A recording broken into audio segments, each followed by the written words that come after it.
এর আগে হবে না। আর যদি এটা না হয় তাহলে আমরা ধরে নেব যে এই রাজ্য সরকারের কোনো ক্ষমতা নেই স্বচ্ছতার নিয়োগ করা।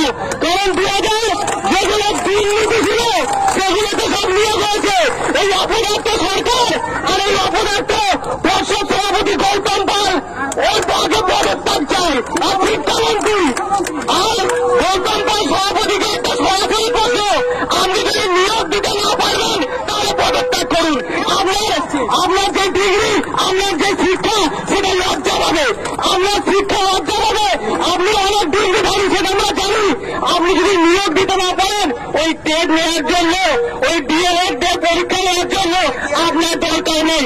যদি ক্ষমতা থাকে, যদি আপনি সার্ভিস সেক্টর যদি নিয়োগ হবে, আপনি কাজ করতে পারেন যদি, তাহলে আপনি নিয়োগ করুন। আমরা দেখতে চাই আপনি যেই প্রতিশ্রুতি দিয়েছিলেন বছর 2বার নিয়োগ করবো, সেই 2বার নিয়োগটা ছেড়ে দিন।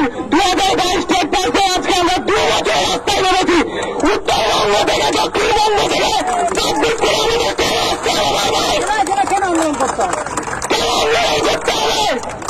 আজকে 22 টেট পাশে স্বচ্ছ বলে আমাদের সবারই কাছে অবদান আছে বলে আপনি দাপ্পাবাজি দিয়েছেন, এটা চলবে না। কোনো টাকা নেই, এই দাপ্পাবাজির কিন্তু একটা শেষ হবে। তাই সবাইকে বলবো নিজের দাবি না পূরণ হয়। আমাদের দাবি 50,000 শূন্যপদ আছে। ডিপিএসসিতে আমরা আরটিআই করে দেখেছি শূন্যপদ আছে। সমস্ত শূন্যপদ আমাদের দেওয়া হোক। আমাদের 22 টেট পাশে নিয়োগ দিতে হবে। প্রত্যেকটা বলছি আওয়াজ তুলবেন, কেন 22 বঞ্চিত থাকবে? 12 দিন নোটিশ হলো, 17 দিন হলো, 14 দিন হলো, আমাদের কেন নয়?